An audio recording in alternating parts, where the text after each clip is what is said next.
अभी छलिए चंदन घसते छलिए ना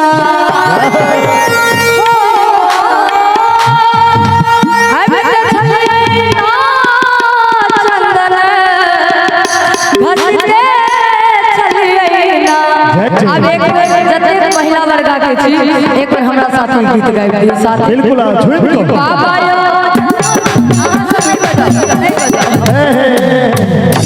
हमरा साथ ई सब गीत रखे अच्छा अच्छा कि बाबा यो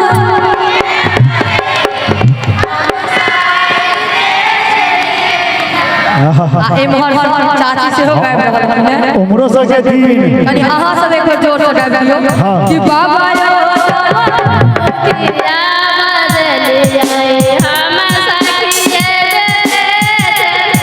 हम सब गइबते छलिए हम सब गइबते छलिए कहै छै हम ए बड़ भाव उठा के बाजू